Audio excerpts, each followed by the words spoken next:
State সংস্থা যেটা আমরা তিনটা চুক্তি সই করেছি আপনারা জানেন, $650 million দিয়ে টার্মিনাল, $200 million হলো আপনার সেফটি নেট এবং রেজিলিয়েন্স প্রজেক্ট, আর 100 মিলিয়ন এটা হলো 850, আর 100 মিলিয়ন ওপেক ফান্ড, সেটা প্রাইভেট সেক্টর। এবং ওপেক ফান্ডের যে প্রেসিডেন্ট ওদের সুলতান, উনি নিজে বলেছেন যে আমরা প্রাইভেট সেক্টরকে বাংলা আর আইএফসির সাথে আমাদের কথা ভেরি সাকসেসফুল। আইএফসির অলরেডি কিন্তু অনেক ইনভলভমেন্ট আছে এবং আইএফসি যে প্রেসিডেন্ট ছিলেন উনি বললেন যে we are expecting about $500 million to the private sector.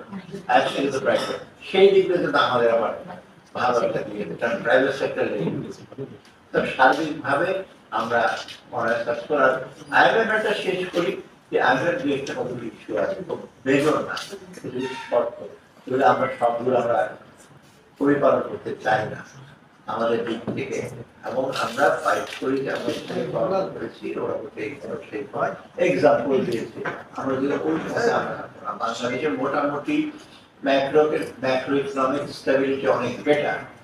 হয়তো ডিসেম্বরে তোমরা যা দেখেছো পরে এখন যখন আসছো ওরা বলে না ডেফিনেটলি মাচ বেটার, রিফর্ম গুলো অনেক বেটার দ্রুত করছো। আর আইএমএফ থেকে কোনো টাকা পয়সা না নিয়ে যদি আপনি দেখেন যে foreign exchange market, foreign reserve stable, আমরা কিন্তু আইএমএফ থেকে 8 টাকা পাই না, তো তাদের বলে ওদের টাকা ছাড়াই তো আমরা macroeconomic stability is a proof. অতএব তারা যে আমাদের চাপিয়ে দেবে, শর্তগুলি চাপিয়ে দেবে, তারাও টের পেয়েছে। অতএব ওরা কথা উইল কন্টিনিউ, এবং ওরা বলছে যে উই আর অ্যারাবিং টুয়ার্ডস এগ্রিমেন্ট। আমরা দেখেছেন কৃষ্ণা সেটা অবশ্য একটা ইন্টারভিউ দিয়েছে সাইডলাইনে যে আমরা রিচিং টুয়ার্ডস এগ্রিমেন্ট, ওইটা আমরা আশা করি আমরা ওইটা ওইটাও আমরা। আর এইটা হলো বাজেট সাপোর্ট, আর বাকিগুলো প্রজেক্ট সাপোর্ট অনেকগুলো আছে, সেগুলো ওয়ার্ল্ড ব্যাংকের পাইপলাইনে আছে, এডিবির পাইপলাইনে আছে।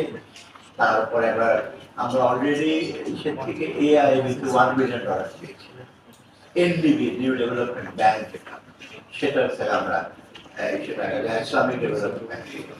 সার্বিকভাবে আমাদের কিন্তু প্রজেক্টের ব্যাপারে তেমন, প্রজেক্ট গঠনের ব্যাপারে তেমন কিছু আমরা অসুবিধা দেখছি না। বাজেট সাপোর্টের ব্যাপারে আইএমএফ সাথে একটু আলোচনা চলছে, যদি বাজেট সাপোর্ট যদি আমরা আইএমএফ এর ব্যাপারে অনেক শর্ত থাকে আমরা চিন্তা ভাবনা করছি, আমরা বাজেট আমরা নিজের মতো করে বাজেট এই